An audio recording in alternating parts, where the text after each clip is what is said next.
the email, or we gonna? We about to roll with the dough, Chris. You know how we do it. We roll with the punches. We All just right, I'm with you, we just man. we just get up and roll, just like we rolling right now, because we are live. And this is Running with WARR on YouTube with the crew.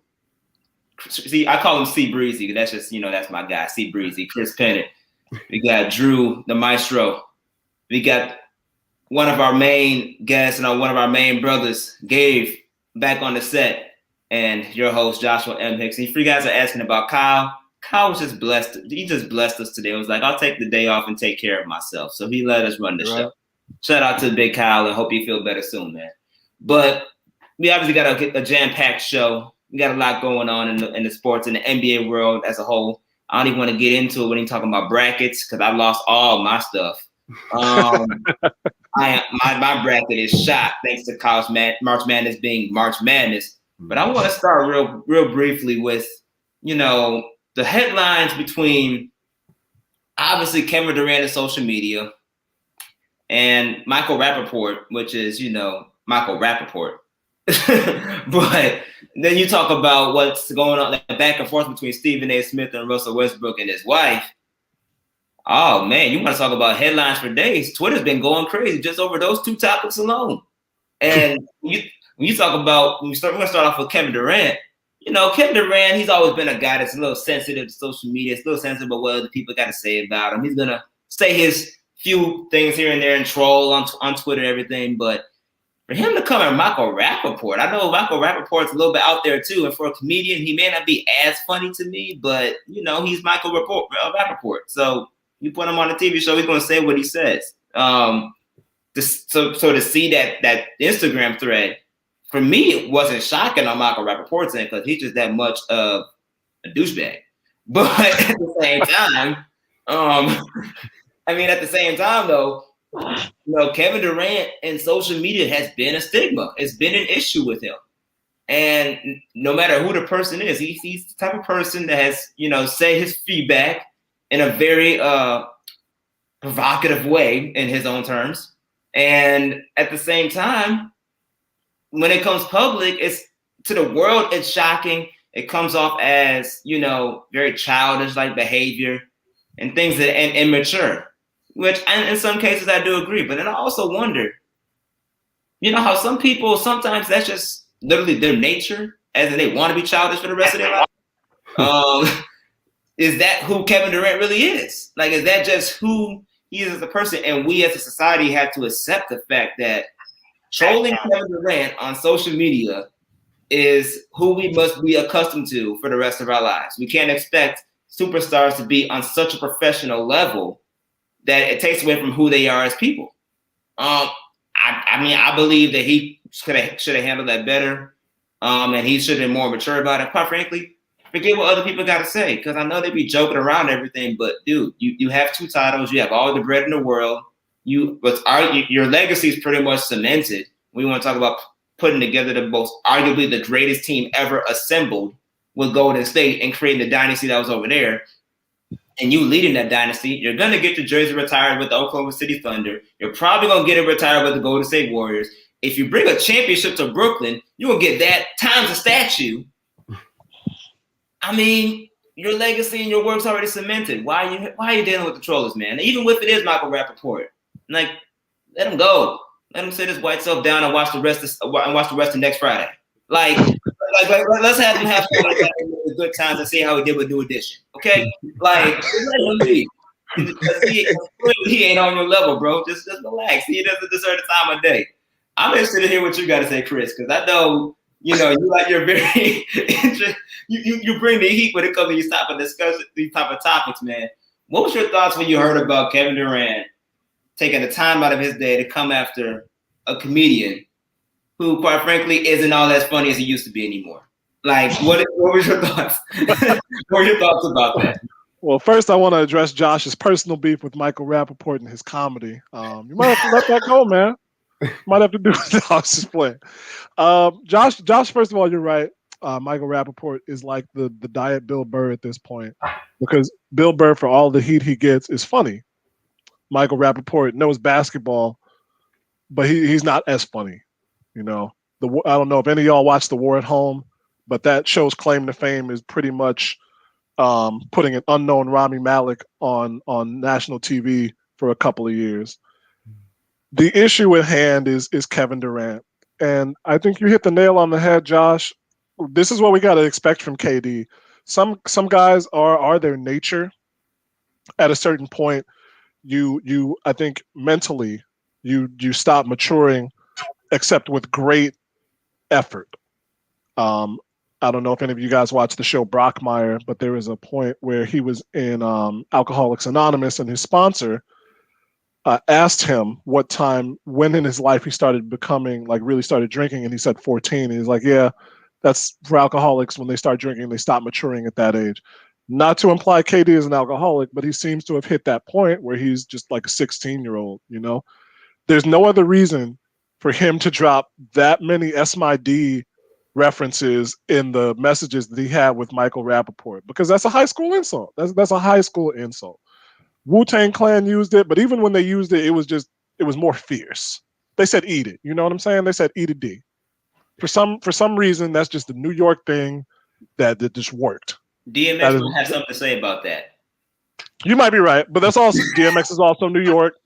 So maybe New York is the exception to the rule. But it's just the way that he said it, all of the things he said. He said, meet me on the corner of 17th at 10 a.m. and come and catch steak. Bro, who are you talking to, man? This isn't social studies. You aren't passing no notes.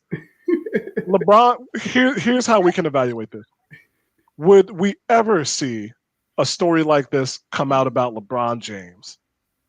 And the answer I could guess to a person would be no. As much as we think LeBron took the easy way out when he went to Miami to get those 2 rings with the Bostrich and Dwayne Wade, he's an intelligent dude who lets this stuff go for the most part. Or even when he tweets, the stuff that he tweets might be somewhat childish, but it's true. We called Donald Trump a bum. It was true. It was just true. for KD to let that go this far, like we all saw that interview on Inside the NBA early in the season. Chuck is a favorite of mine. He's sexist. I will. You got to admit that. But he's still a favorite analyst of mine because most of the time what he says is on point. But he asked KD a bad question. KD responded with a one-word answer. Michael Rappaport called him out, trying to get a rise out of him, and it worked. You can't let that work.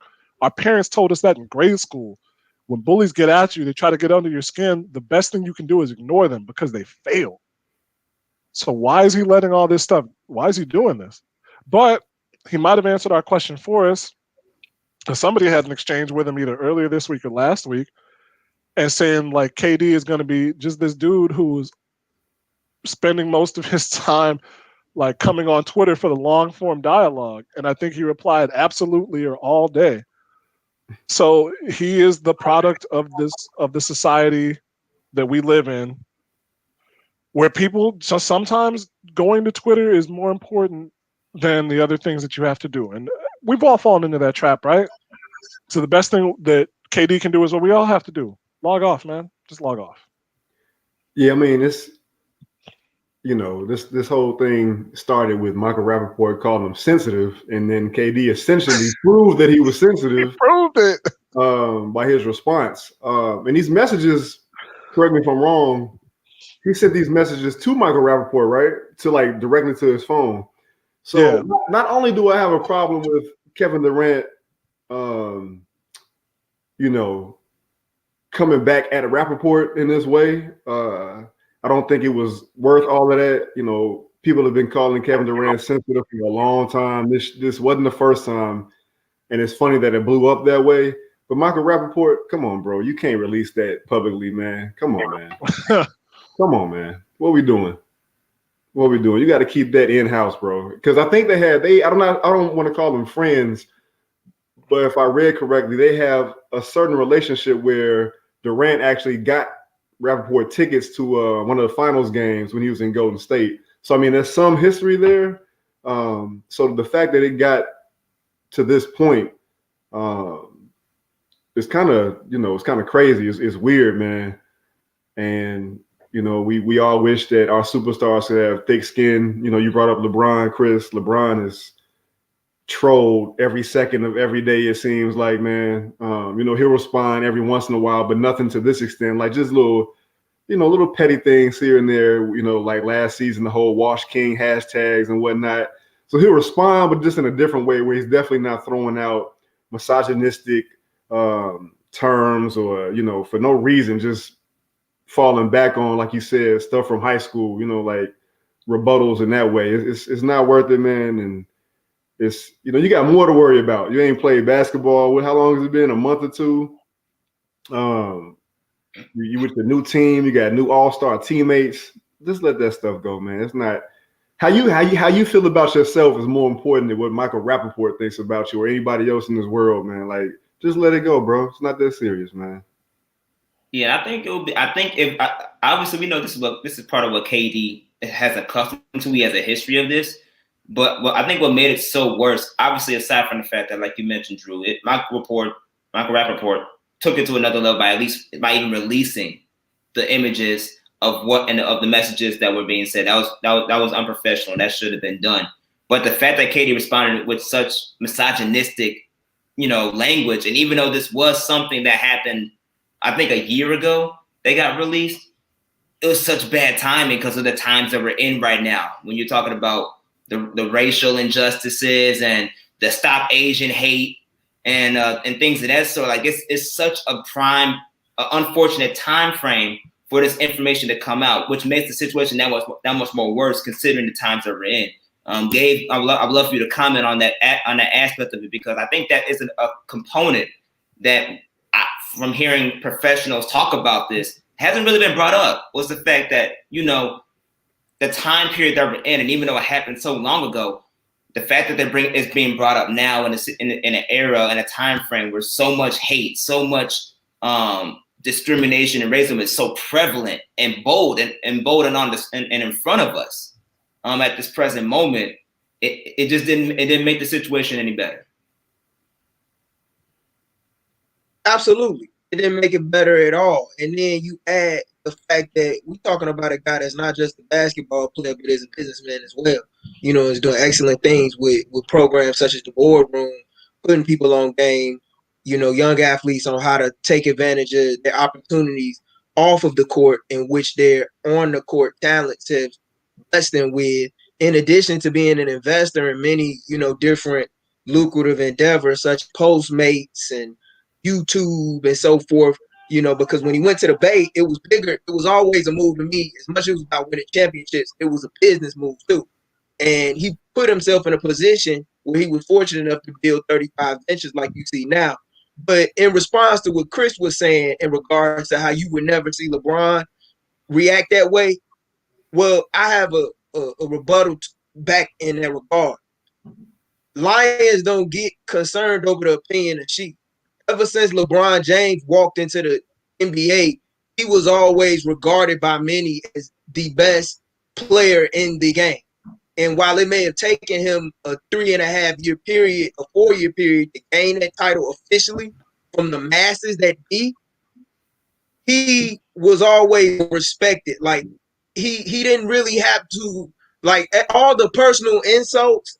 It was little to him because everybody in the basketball world knew how great he was. Whereas with Kevin Durant has gone through a period for over the last decade and a half where, in spite of his greatness, people look at him and say, "Oh, you're the second best basketball player in the world."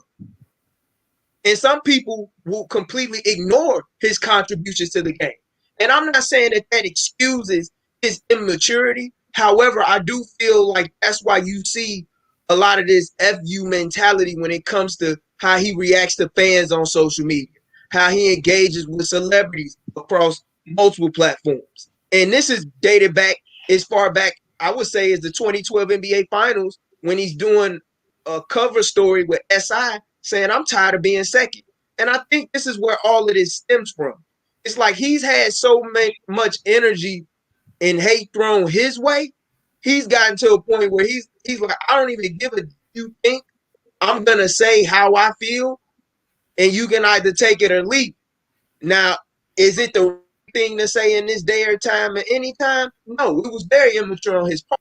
However, I do believe that him being one of the all-time greatest scorers in the history of the game, yet not being respected on the level of LeBron and always being seen as the little brother, I do believe that pisses him off greatly. I wanna Gabe, you made some good points, some interesting points for sure. But as soon as you said, you were talking about disrespect being regarded as second place or secondary, I immediately thought of Damian Lillard. And in another, just to compare again, when we see and we hear Dame talking about how he wasn't highly recruited out of high school, how he didn't really get noticed until his last couple years at Weber State. He was a top 10 lottery pick, sure, but he has never felt like he has gotten the notoriety that other players have gotten until recently because of whom he is, because of his background in basketball, because of playing in Portland. But I do not believe, correct me if I'm wrong, that we've seen the same level of childish response from Dame to people who question his stature as a basketball player. And again, he hasn't won a ring. This is the thing. Well, I know KD has always been compared to LeBron, and he's been second to LeBron. And LeBron's longevity hasn't helped that. And that probably does weigh heavily on KD's mind. But we all saw that year, the first year that KD was in Golden State, going through the playoffs, he owned that playoffs. He owned that finals. He did the same thing the next year. And as much as I call him soft, I do not question his toughness again after he tried to come back from that injury in a game where the Warriors desperately needed him versus the Raptors. It was a mistake in terms of his health, but he made the move anyway. That's up there with Kevin McHale playing on a broken foot and John Havlicek playing left-handed in '74 when his dominant hand was broken. I can't question KD's toughness on that anymore. And I know that there might be a majority of people who do, but they're wrong. Just point blank period, they're wrong. He has to know that in here, the same way that Dame does, the same way that LeBron does, the same way that Steph did in the first couple of years of his careers when his ankles kept giving out on him. So I see what you're saying, and I understand it might be true. I just think he's fair. wrong. However, my response to that would be this. No disrespect to Dame, and I've never seen Dame take it, the criticism in the manner in which Kevin Durant has. I will say that. But this is the difference, in my opinion. Dame don't give a damn. Dame from Oakland. Everything that he wanted to work for and earn, he earned it.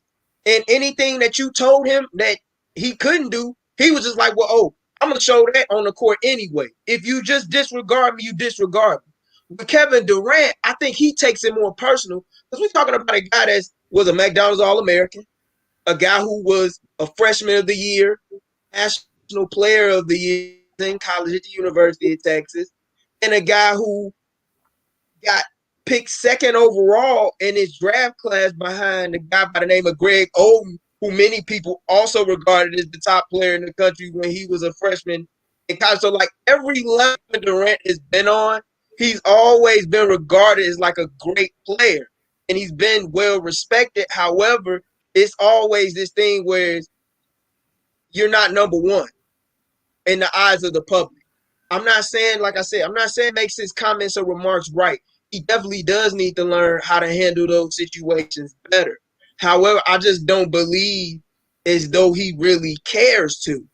And I feel like he's at a point where he's like, hey, I'm going to prove it to you on the court. And when I get off the court, I'm going to talk my trash too. Even when it comes with the media, everything that Kevin Durant does now is controlled. If you don't want to talk about basketball, 9 times out of 10, Kevin Durant doesn't care to answer your question. That's actually a very good point that you brought up, because when you talk about KD's personality, when you talk about how he's very basketball centric and outside of basketball, if it's something that he can't relate with on a positive note, he will not answer, things of that sort. He has a teammate that went through very similar situations in Kyrie Irving. Now, Kyrie Irving doesn't have, the whole misogynistic or response to social media issues that Kevin Durant has. But Kyrie did have his issues with media. He did have his issues with people and how they viewed him, especially after he left Cleveland to go to Boston. For him, and since he left there to fulfill this role of I'm better and I'm more prepared to be in a better position than I was in Cleveland, and then how that flaked, and then he brought a teammate that he can relate with, who was Kevin Durant, to Brooklyn, and then just as different Brooklyn being injured. Talia was talking about how he doesn't want to play, how he's and talk about how he's taking nights off for whatever for his personal reasons, and how they bashed him for that. And they bashed him for his comments on social justice and everything. They have some relations when it comes to how people view them in the public eye. And I think because of that, that's why the relationship is so strong and why they decided to pair up as well. And when you factor those things into play, considering that it's being done in Brooklyn, when you think about it, it makes sense. Things like this start to make more sense as to why they partnered together for this journey, because they go through very similar situations, even though in this case, KD just happens to just take things another level and put some extra hot sauce on them wings, man. He just has the extra spicy. I don't know why that is with him, but hey, he has extra spicy. So KD, I hope you just learn from this. You eventually mature a little bit more. And Michael Rappaport, go watch New Edition and see how bad you were. That being said, transition to another incident that happened in the NBA with Russell Westbrook and Stephen A. Smith. Stephen A. Smith came out, made some comments about how he's tired of talking about Russell Westbrook getting triple-doubles because he wants him to win championships, right? And Russell Westbrook came out with the narrative of, well, I'm already a champion because I made it to the league. I'm making all this money. I'm a superstar in the league, and I'm happy. I'm happy where I'm at. I'm happy with what I'm accomplished, what I'm still accomplishing to this day, and my family's taken care of. So because of that, I don't care what you say. It is what it is. Wife came out and said some comments as well. And I believe the wife said something actually prior to Russell Westbrook. I might be wrong on that. But nevertheless, the family as the couple, commented and backed each other up on that. And Stephen A was just saying, like, it's nothing personal. It's just that, I'm talking basketball and what I like to see from you. That's what he gets paid to do, to analyze and give his critiques. And that's what he was doing. And since we're talking about KD and the sensitivity component, that's a knock that Russell Westbrook has had as well. When you talk about being sensitive to how people view him in the public eye. And my biggest thing when you compare these two, especially when you talk about Russell Westbrook's situation, I feel like we live in a society now where there's too many people saying you either on my side or the other side. Instead of saying, you know what, these two parties have points that are very valid and make sense. Why can't there be two right answers, right? Because it depends it depends on perception.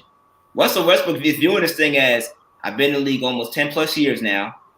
I've had plenty of opportunities to play with the best of the best, but I stayed loyal to my people, the people that drafted me when everyone else left, because James Harden left, Victor Oladipo ended up leaving, Paul George then left, Carmelo Anthony then left, Kevin Durant left. At the end of the day, he was the lone person that stayed loyal to the team, to the franchise, gave it his all, and although he made his money, he's made his legacy. He's made his mark in the NBA. He will go down as arguably one of the most gifted players in the league that has stats like crazy that will never be broken.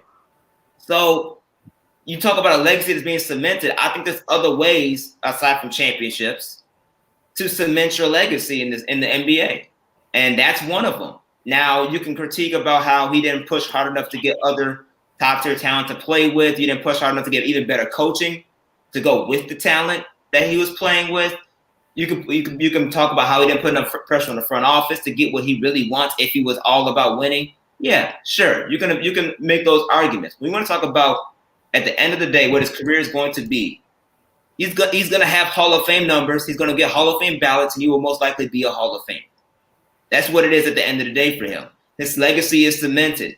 Why is it that he can't be right But then Stephen A can come out to the point and say, yo, I'm from the old school. If you was top tier superstar talent, I expect you to win championships. And that's a fair critique to have. It depends on the player's perception. And I think the gap between all this is players at times, like Gabe mentioned before, taking situations like that so personal instead of just saying, this is how he feels and this is his job, compared to your job, which is to play games and win championships. But at the end of the day, give everything that you got. And for the most part, take care of you and your family, which is one of the best things about sports in general, is what it provides for the athlete when it comes to taking care of his circumstances. So I think it could be I think there pretty much can be two answers that can be right in situations like this.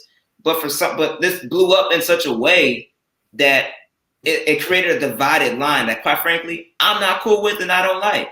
I think both parties have a right answer. They have a right say. Let them be what they be. It's just a difference of opinion. If it's a discussion, just let it be as is. He has his viewpoint. You have your viewpoint. Keep it moving. Everybody lives and everybody's happy. Stephen A's not complaining about his $8 million a year. Russell Westbrook ain't complaining about his $30-some million a year. Yeah, I think it's good.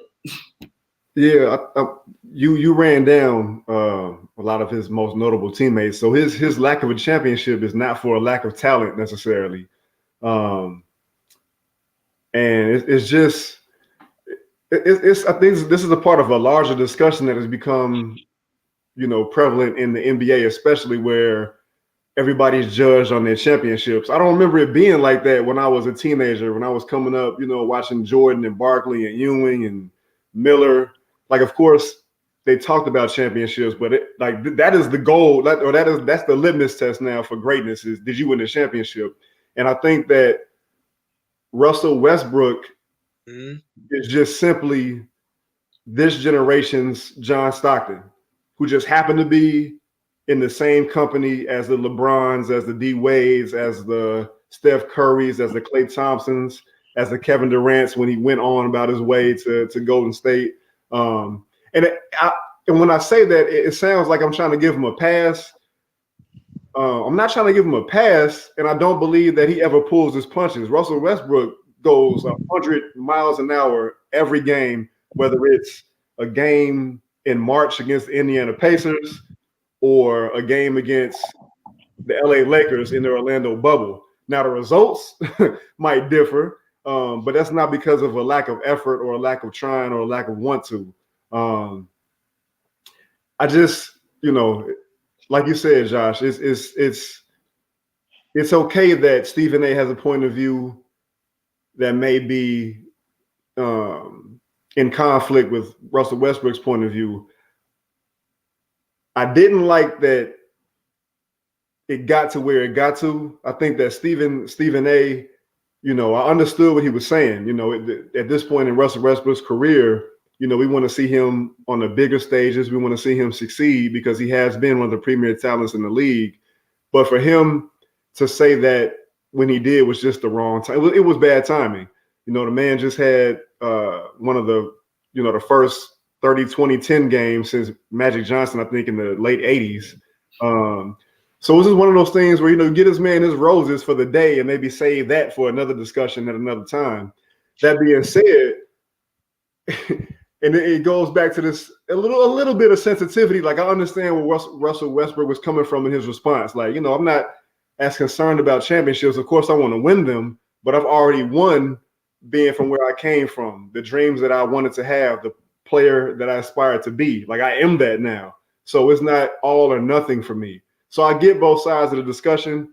I just think that, there's a common thread in there that was missed, I guess, is what I would say. Stephen A is talking about him in relationship to title contending, and Russell Westbrook is talking about himself in terms of him already establishing a legacy that won't be tarnished or it won't be that much more recognized with a title. Yeah, are we gonna get to an area? Are we gonna get to a time where athletes and journalists or athletes and TV personalities, athletes and media are actually going to have Chris, are actually going to have, an understanding of what their jobs are, because at this point, if you really think about it, they're each doing each other's jobs. You know what I mean? Like, they're doing what they get paid to do. Russ is balling. Stephen A's on TV giving critiques and pretty much yelling out what's blasphemous to him, right? So because of that, why can't we just be happy with the fact that, yeah, you can have disagreements, but we all have a job to do? That's a common thread that, especially as of recent, when you come to talk about superstars, it's a problem with Kyrie, Kevin Durant. We just finished talking about those players that have those type of issues. Russell Westbrook's another one of those guys. Are we ever going to get to a time where we can come up to a superstar, give our opinion on things, but also understand that at the end of the day, the athlete's going to have their own viewpoint, do their own thing, and vice versa? Are we going to ever have that? Chris, you shook your head no, like you said, forget this. It's a wrap. I mean, I may have a little bit of a ray of hope, but you say no, it's a wrap. So I need to hear why you saying no, bro. Like, why don't we have a chance? Well, once you finish your postulate, I thought I'd shake my head a little early, but no, I don't think so, because you're right. This is what Stephen A's job is. Stephen A's job is to loudly foment discourse wherever is possible, for the people who are watching, for the people who aren't watching, who get it secondhand, third-hand information. Like, we're talking about it right now, and I don't know if any of us actually watched the First Take episode where it happened. So he did his job. I didn't go to ESPN's site. I didn't go on their channel, but I had to look and research this so that we could talk about it. And the same goes for Russ. Now people are going to look up Russ's accomplishments. They're going to look up more of his games. I'm going to look up Nina Westbrook, because I didn't realize that his spouse played at UCLA. So I want to see what she did, because she said a lot of really nuanced things as well. And that's the thing about it. That's the key word, I think, is nuance. It's so hard to get nuance in this day and age when everything is a quick hit. There are some places where you can do it. And even in those places, I'm thinking of like documentaries or long form features. Either it's difficult to access. I know that my reading attention span has gone way down in the last 10 years. And then even in documentaries, from most of them, there's some kind of a slant where that can be critical. There was some of that in The Last Dance, right? It was very Jordan centric. So we thought we were as much of a full picture as we could have we could have gotten more. So there's not as much nuance that you can gather. I think you're right. I think you are exactly right. And Brandon Crawford on Twitter said the same thing. Both of these dudes were right. Russ made it, right? I wouldn't use the word champion. I would use the phrase made it, but Russ made it. Russ made it from LA, from Lutzinger High School. He made it to near the top of his profession, right? He's going to be a Hall of Famer. He's put up 4 seasons worth of statistical triple doubles. He's made the playoffs. He's won a Most Valuable Player award. He's gone to the NBA Finals. He hasn't won it yet, but he's successful. He's successful off the court with fashion, with all of the other things that he does for charity. He's successful. He's made it. Stephen A., who, as much as he yells, grinded his way to the top of his profession too. Same as anybody else on ESPN. Maybe there's some people.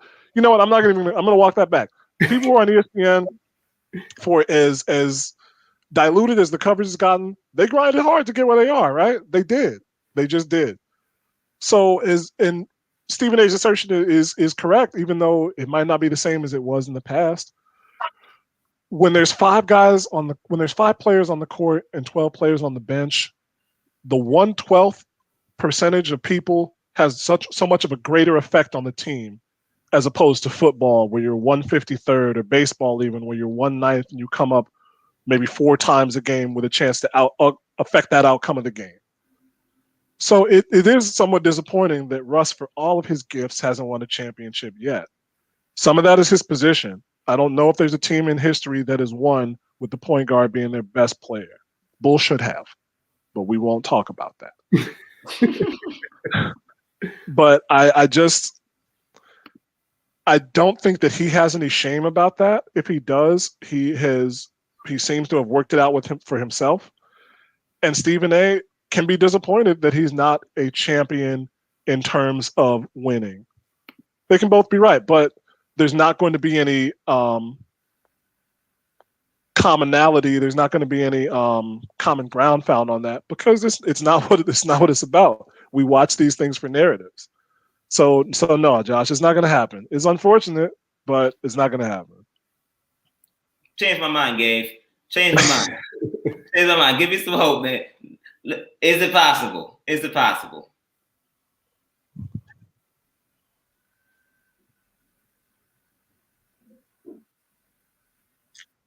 I don't think it's gonna happen either, because I don't think it's possible at all. And the reason why I say that is because there was a time, and I understand everybody has a right and a right to have a thought of their own and a mind of their own, where reporters, athletes had mutual respect for one another in their professions.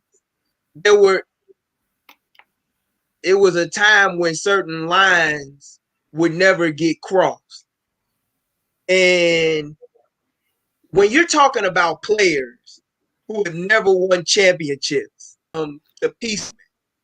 And I think for a guy like Russell Westbrook, competitors that the game has ever seen at the point guard position, along while they still go hard each and every night, I think they've come to peace and learn how to accept the fact that, hey, the odds just might not be in my favor. Like you said, Chris, that he's never been, or like he's never been the best player on a championship team. I think if Russell were to win a championship, I don't think he would be a guy. But just going back into regards to the Stephen A. and Russ critique and situation, my thoughts on that is this. Yeah, I understand where it's coming from. There are journalists who need to have opinions, who get paid to promote the hot take. Certain times where just talking with athletes record and sometimes on where you can just tell like they get tired of that. And when they feel like they get attacked, they're gonna attack back. And I think the fact just the privilege of covering a guy that went ringless himself and is still ringless, and that's why he teamed up with Durant Brooklyn and James Harden. You know, like anytime you bring up what a player does not have, 9 times out of 10, they don't know how to live with that.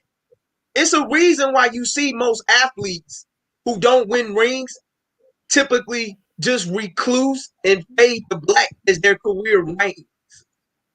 Like Charles Barkley is probably the only guy that I've seen in the history of professional sports, and maybe Dan Marino, I would say, is second. To Chris go Webber. ringless and still be able to come outside and say, you know what, I'm in peace with that. It's a lot of guys that aren't. And I'm like, and like Jay, it was a time when in the 90s where you talked about championships, but you didn't talk about so much to the point where you were diminishing Ewing's legacy, or you were diminishing Karl Malone's legacy, or Reggie Miller's legacy. And it's like, if you and I feel like Russ is looking at it like this: if you're gonna attack me, then what about all the other greats who come before me that have never won a championship? Like we just lost Elgin Baylor, all time work.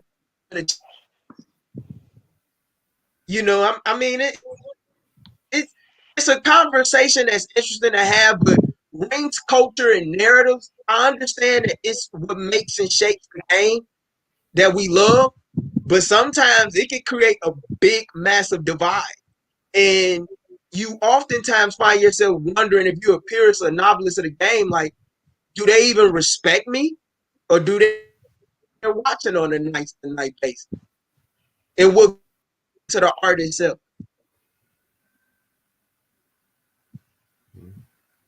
Yeah, that's a very good point. And it's unfortunate that we have to get to that point, because we should be able to appreciate and accept greatness all throughout the league. especially people like Russell Westbrook, who has changed the game of the point guard in so many ways that, point guards nowadays coming out of college are trying to play the type of style. And we have a prime example in that is in the Ja Morant. Ja Morant is like a younger Westbrook to me. The way he plays his game and his skill set. So he's put an imprint on what it means to play the point guard position in the NBA. And you can't doubt what he's been able to accomplish. Like Chris mentioned, you're talking about four triple-double seasons that you average. And it's not like a regular average. You didn't do just 10, 10, and 10. Dude was averaging like 25, 30, 30, 10 plus each. So it's like you can't since Oscar. Yeah, you can't knock that. And Drew mentioned it earlier. It was bad timing. Everything's been bad timing. With these topics we discussed, it all seems like everything's just bad timing. But it was a bad timing for him to say that. I would have, he could have handled that differently. But at the end of the day, they did their jobs. They did their professional jobs. And hopefully, situations like this wouldn't bother up anymore. But, you guys still with my hope of having strong relationships with superstars. They can understand me doing my job. So I'll prepare for the divide. As we continue real briefly, dare I say, there's been some interesting college changes as of late. We're going to transition to college a little bit. The breaking news that happened this morning was Coach Roy Williams retiring. Shaka Smart left Texas to go to Marquette, and now Chris Beard left Texas Tech, who he revived now to go to Texas. You talking about changing in coaching perspective, my mind is blown. And not to mention as well, DePaul just seems like they just hired their coach. And I forget, he's the assistant coach from Oregon. Tony Stubblefield. Yep. We just hired him. I got to say we because, I'm a DePaul guy now. So we Blue Demons have hired someone to run our basketball program. So therefore, Tony Stubblefield, he's our new basketball coach. And I want to start with Roy Williams because, that's just a legend in the game. He's pretty much the best coach since Dean Smith at North Carolina. He really revived the program into the way that it was during the glory days of Dean Smith, bringing home national championships and staying afloat with the recruits. And he went out with a bang as far as, his competition with Duke, because they just beat Duke twice this year. So he did his thing with, beating Duke and everything. But, what are your thoughts on Roy Williams and what he's meant to the college basketball game? We'll start off with Gabe on this because for me, obviously it's the transformation of the talent that he's coached and been around, whether he's an assistant or a head coach at North Carolina. And quite frankly, I'm still upset at him because, they beat U of I in 2005. So I'm a little upset with him about that still. But, at the end of the day, dude's a winner. He's a Hall of Fame coach. He knows what he's doing. And he is a prime example of what it means to take top-tier college talent and have them be successful, even in the pros. So, Gabe, start us off, and what was your thoughts on the retiring of Roy Williams and what he meant to not just college basketball, but the game of basketball as a whole?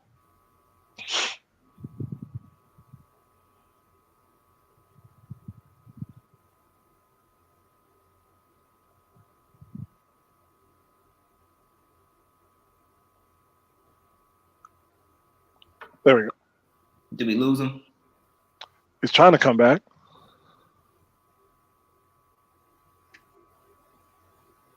Gabe, you muted?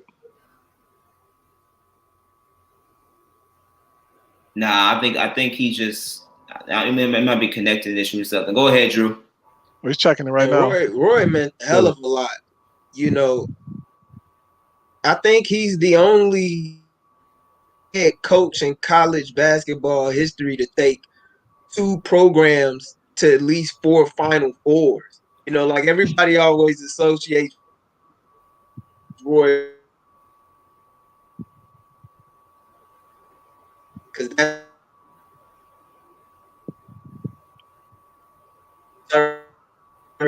is understudy to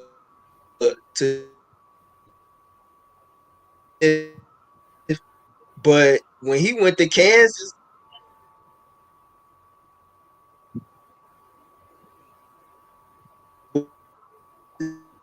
was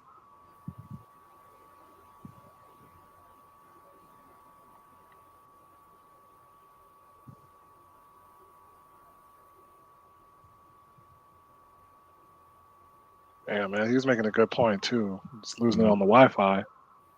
Yeah. Go ahead, Drew. Kind of going off what I think Gabe was saying, man. He just his impression on college basketball is, you cannot be overstated, man.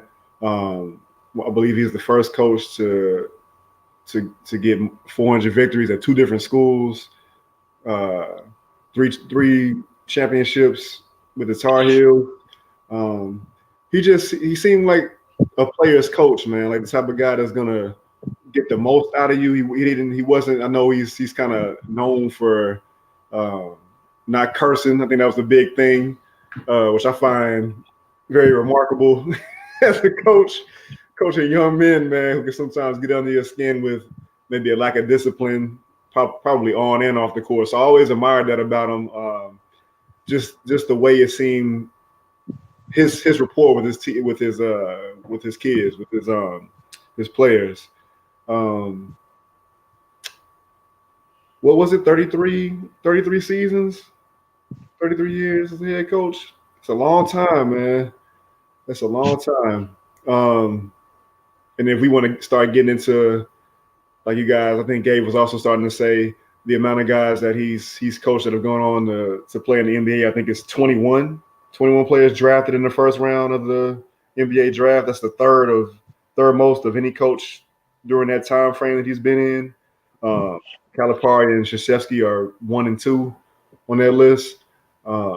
It'd be interesting debate to go at who's had the better pros, because it feels like Duke has the name guys in college, but they don't always go on to have the best of NBA careers. So now I'm looking to see what's going to happen with who they might get to replace them. I know a lot of talk has been about keeping the hire in-house, but I know Stephen A. also threw out LaVelle Moulton's name in North Carolina Central, HBCU. So it'd be interesting to see what direction they go, if they kind of go out of left field a little bit in terms of a guy that doesn't have as firm a connection to Carolina. But we'll see. We'll see. I think we got Gabe coming back in real quick. Let's see if we can get Gabe back on.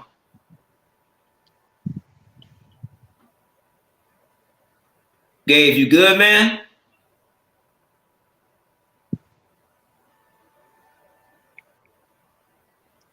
I'm on a connection. Don't fail us. Don't do them like that. I know, man. Yeah, I'm back up. Okay, cool. Yeah, just continue what you were saying. Continue your point to what you were saying about Roy Williams.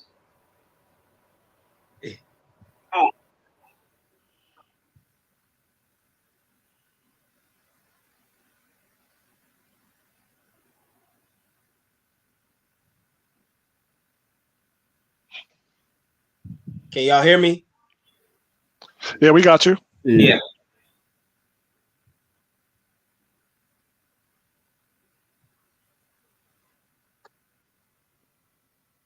Can y'all hear me? Yeah. And now it's cutting out a bit. Okay.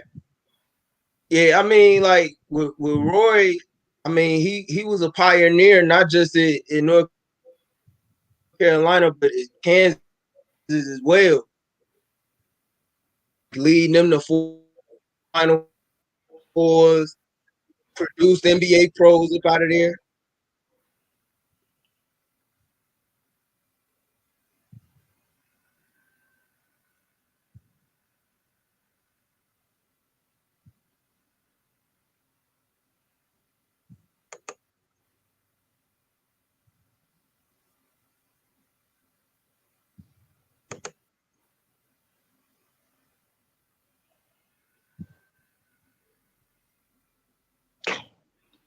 Did we lose him again? Might be. Damn.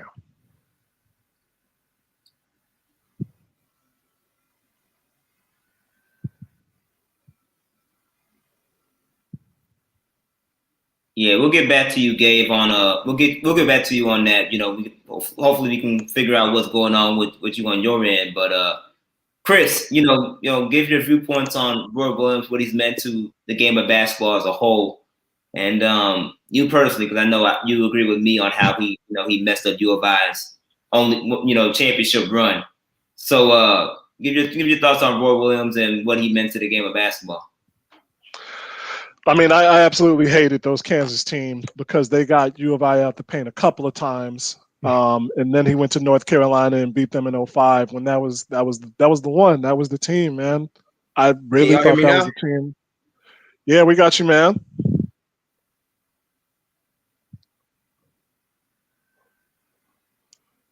But I was impressed by what I'd heard and just from what I've seen. It's interesting in this day and age to have a coach who like you guys said and like what Jay Billis said, he didn't demean players. That's exactly what Jay Billis said. He wasn't demeaning. He was demanding, but he wasn't demeaning. And that's a difficult line to walk. I've coached roller derby, and that's not the same level as high dollar amateur sports, right? But you're trying to get the most out of your players who you don't always connect with.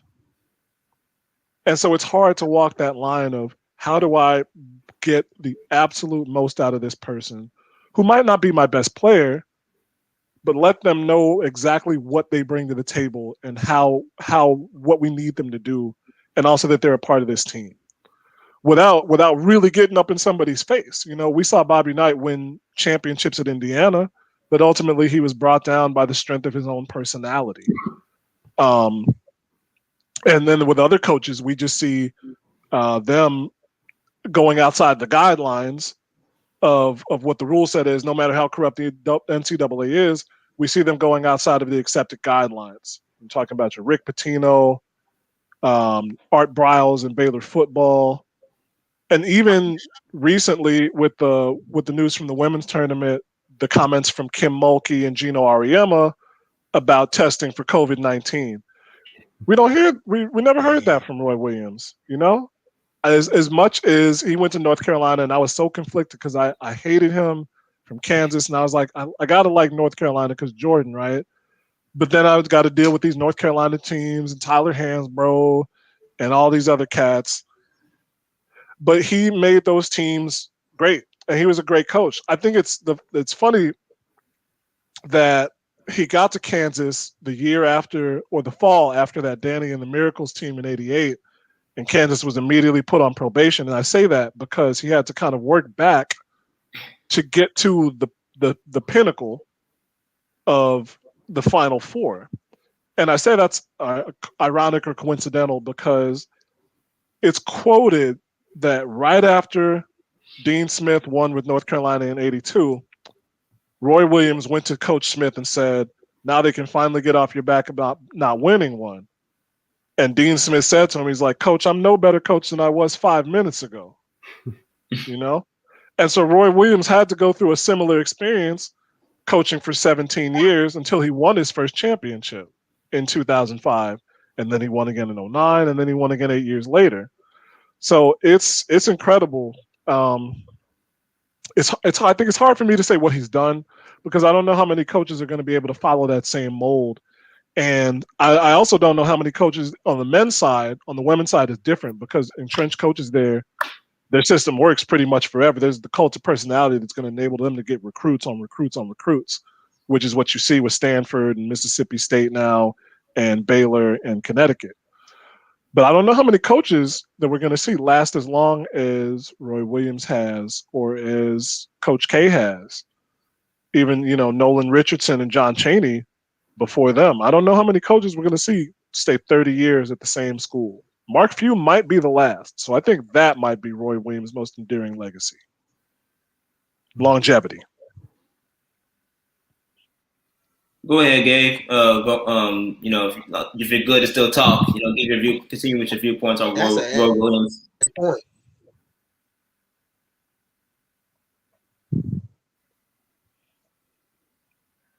You said what, man? That's a great point when you talk about longevity in the game. I said that's a great point when you talk about longevity in the game.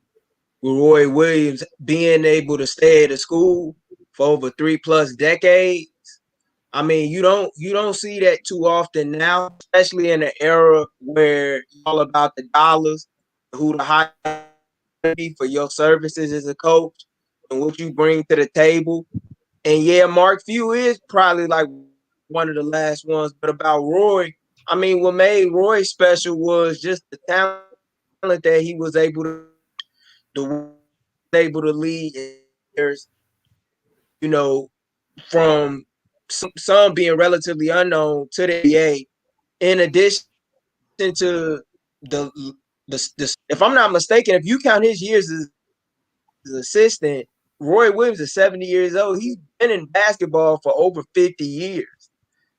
So he's dedicated a great portion of his life to the game. And they lost a valuable Hall of Famer here today, another one, that went there to follow what his idol and Dean Smith was able to do and did very well.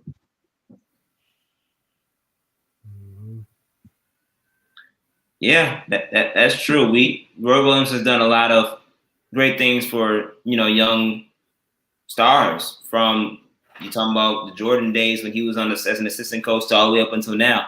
And I think one of the things that I'm gonna like about him, remember about him, is the fact that his Jordan game was always on point.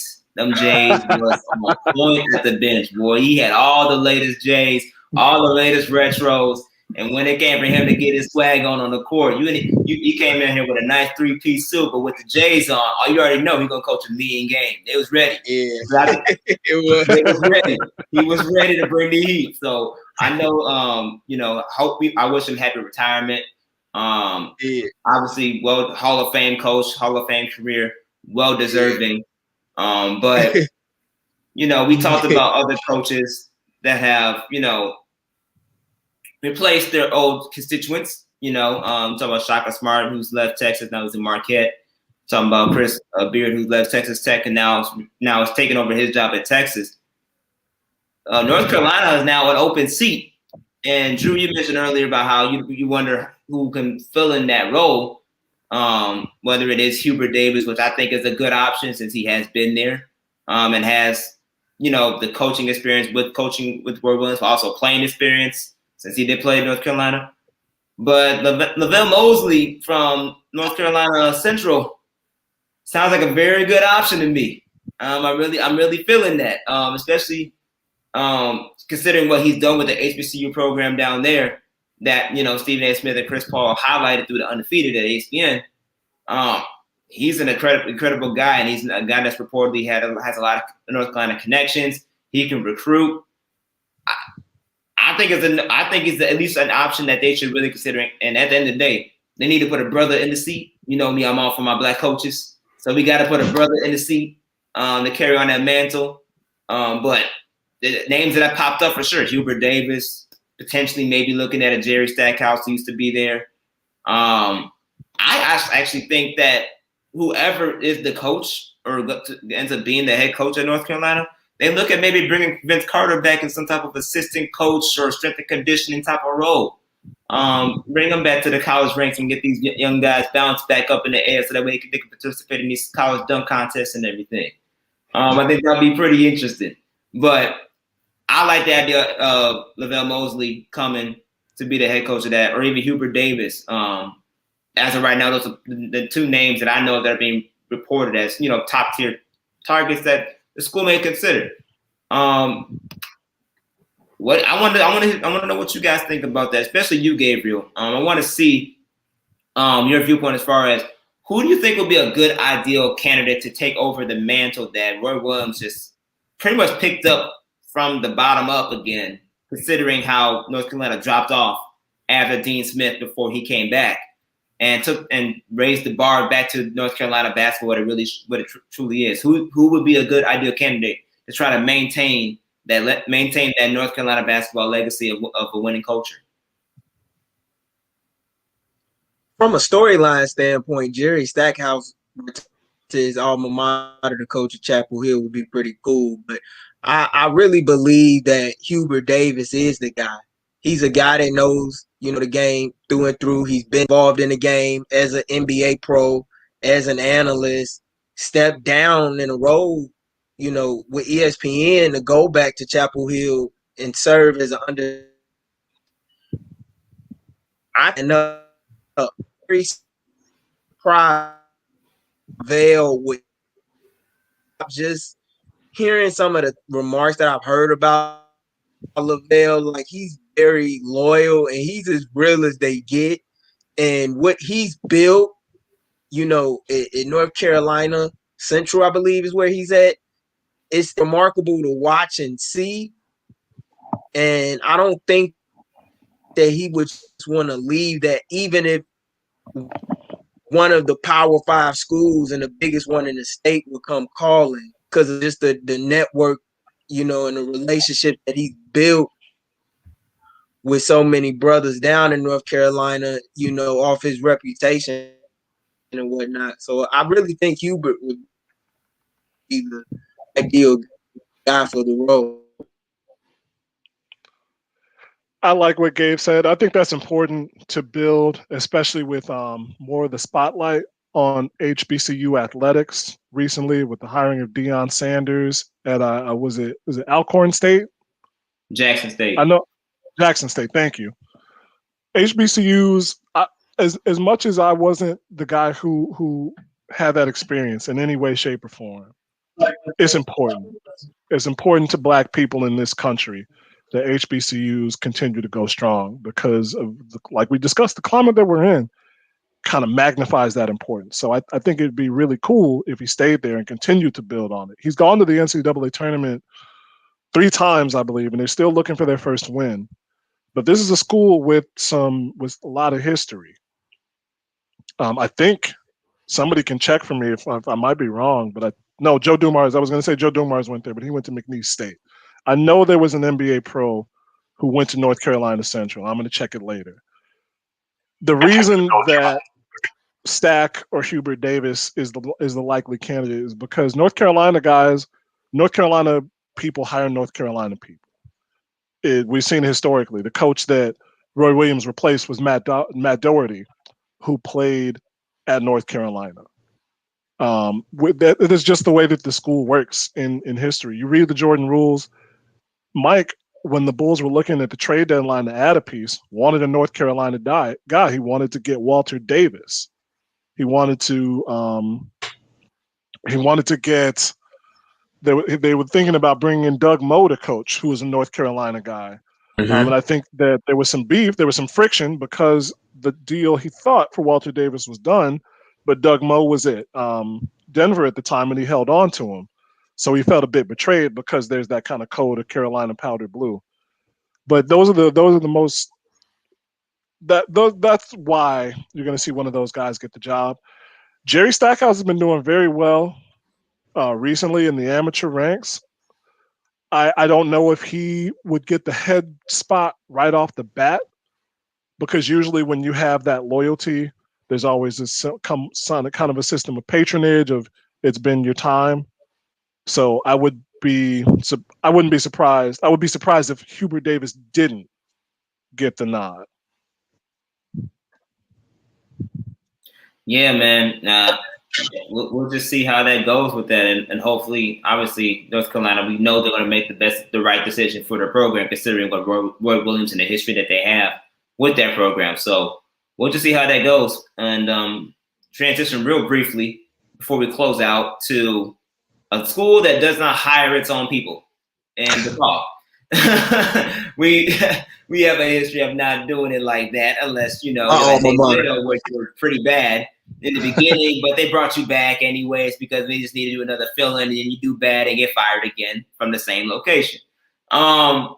So we just hired Stubblefield from Oregon, And I'm not gonna lie to you, I read it, I was like, what? Like I was like, out of all the candidates, really? And I say that because, you know, obviously he's a respected guy in the league, and college basketball as a whole. Obviously he's a brother. The new AD, Dwayne Payne, you know, Dwayne, he did make it known, PV, I think it's Dwayne's PV's his name. He made it known that he was going to look at, you know, minority candidates to bring a minority guy to help rebuild this program. But considering the candidates that you did have with Kenny Payne from the Knicks, and even though he didn't fall through, you could have went after Cleveland State's Gates, and I thought he would be the perfect guy, considering that he has that DePaul pedigree and his connection with Quentin Richardson back in his Whitney Young days. You had a good opportunity to bring back homegrown talent, especially with what he has done with Cleveland State. Cleveland State just went to the NCAA tournament again this year under Gates. So considering that, I was like, yo, we at least holler at this brother. We got a chance. But yet we bring another guy that, quite frankly, I think as of recent has as was part of the sexual assault scandal that was at Oregon. I'm like, dang, you brought over someone that's going to potentially mess up a player who was part of it. Yeah. So I'm like, I don't know, man. I'm iffy on this one.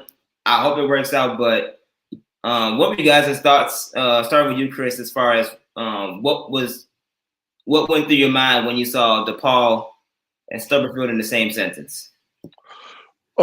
At first, when my guy Dan Meehan sent it to our Facebook chat, I thought it was a good hire, just the same as he did.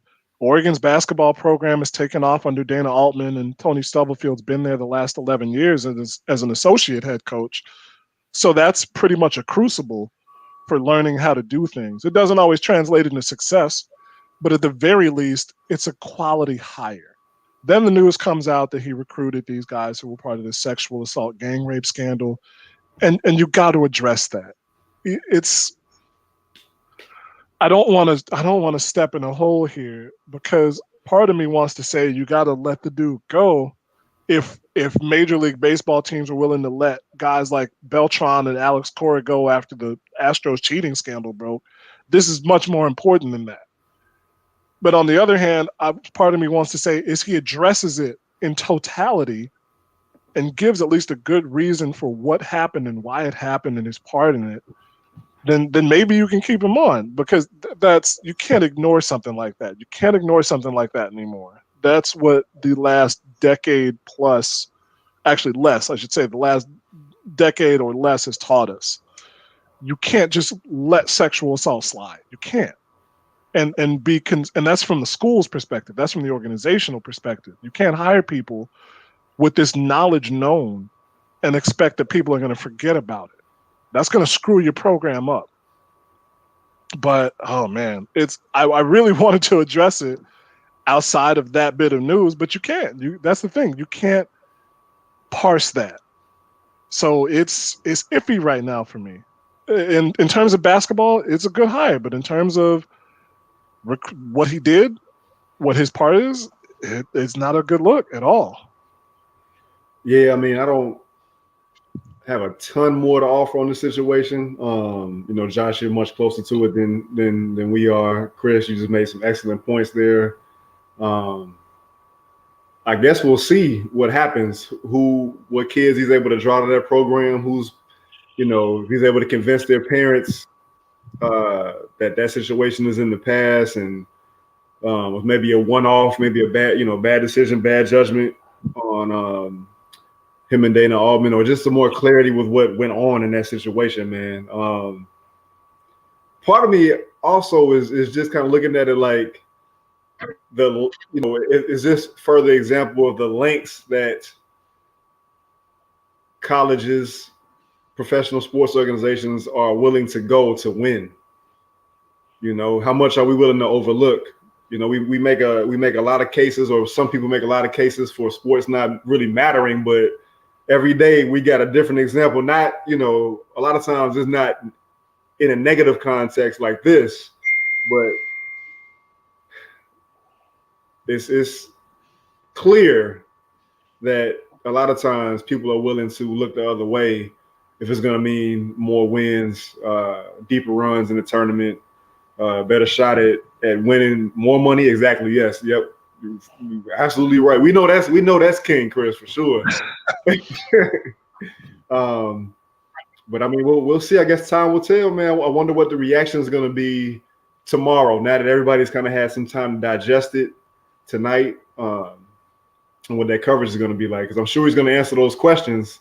Because I think Chris, you sent over that piece, man. That like right after the hiring was made, right after the news broke. So this is running parallel right now, or it's running into each other, I should say. So we'll see.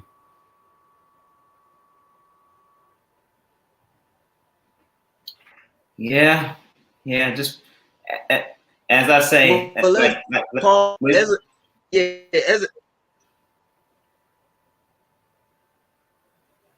no, go ahead, Gabe. Yeah, as a DePaul alum, I can rest assure you he's gonna have a lot to explain when it comes to cases and what happened with the sexual assault case. Just knowing the student body of that campus, being a recent graduate of the school, you got a 7-to-1 damn near like female to male ratio. A lot of blowback that higher. However, at the same time, I could also see it gaining a lot of support because of his track record and the level of success in which he was able to help Dana Altman obtain at Oregon in regards to getting the Sweet 16s, in addition to a Final Four that they got to in 2017. A place that they've been through since '79, and just having the privilege of working in that athletic program for a short time. I mean, they need a winner bad. And my only question is what happened from a monetary standpoint? Because they said that they were going to be willing to maybe drop the bag on whoever they had to. And I really thought that it would be a guy that they would land that had ties to the University of Kentucky. Due to Peavy had Kentucky ties, I didn't think the ideal guy just due to the relationship that he had with Chicago players dating back to his time with Cal. I thought that Rod Strickland would have been an incredible hire, but from an on the court standpoint, I can't really complain about it. But I know as an alum and being around that university, he's gonna have a very interesting press conference, for sure, whether it's virtually or not, where he's gonna have to answer some tough questions. Yeah, that's true. We'll see we'll see how this thing goes, man. Because I mean, at the end of the day, I think of it this way. Obviously, like Gabe mentioned, if they had to swing for the fences on this hire, the Big East got better, coaching wise, talent wise, within the past couple of years, especially this year, they got better. You got Shaka Smart coming to your conference now. You know what I mean? Like you got other top tier coaches that are recruiting with top tier talents coming in, and the Big East is getting big. Georgetown made a big run with Patrick Ewing in that program. They're going to turn that ship around.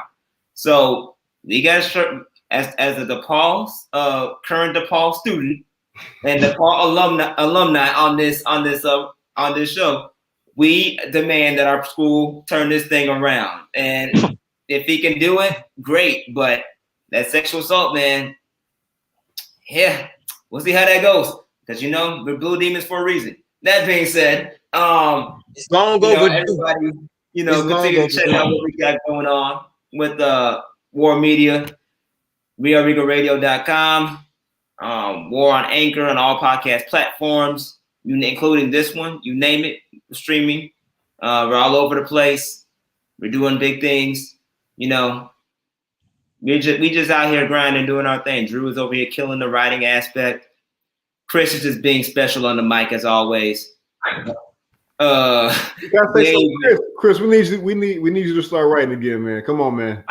Yo, everybody's trying to pull me back. Come on, man. One time for the one time is all I ask. One time for the one time. I'm old fashioned, man. I got an old soul, and I'm listening to you make these points week in and week out. I'm like, damn, I need to see something just in print, just all his ideas fleshed out. You know, it's felt like it's right there. I'll say that because it is like I wish I was joking. Like I know y'all, I know everybody. Kyle kept asking me, he's like, "Yo, Chris is gonna write it for us again someday," but it's been hard, man, for a variety of reasons. But it's felt real close. I'll say that much. Okay. And Okay. we'll be coming back soon. We're wearing you We'll be down. coming back We're soon. wearing you down. It's okay. We gonna reel them right back in. All right, little by little, we gonna reel them right back in. We still fishing the net, man. We still throwing the hook. It's all good. It's all good. Man's got to his final track on Cataracts. So I finally got my head and my soul right. I So feel you. we're getting I feel close. you. That's real. And everybody needs to make sure they have their heads and their souls right for real in a time like this with the pandemic, man. Take care of yourself and be safe out here for real. Follow each of us on our Twitter our handles are on here, social media handles are on here. So check us out, follow us individually. And shout out to Gabe for coming on our show today. We know we had a little connection issues here and there, but you always a special brother to come on the show. And you're real special to me now because we got that DePaul connection. So I gotta get special love to my Blue Demon brother right here, man. I got to. No doubt. Yes, sir. No doubt, man. That being said, man, Appreciate everybody. Yes, sir. Most definitely. That being said, man, we'll be back next week with another show. Hopefully Kyle will feel better. We'll have him, come back and give his viewpoints on the show. Shout out to Kyle and the rest of the We Are Bigger Radio crew. That's David's crew. We got a lot of big things coming your way, man. So, everybody be safe. Be safe out here. It's getting warmer, so don't go too crazy. Be safe, social distance, as my guy Demons would say, keep your hands to yourself. Yes, sir. And at the end of the day, y'all keep living and keep grinding. And like we will always continue to do, keep bouncing. Amen.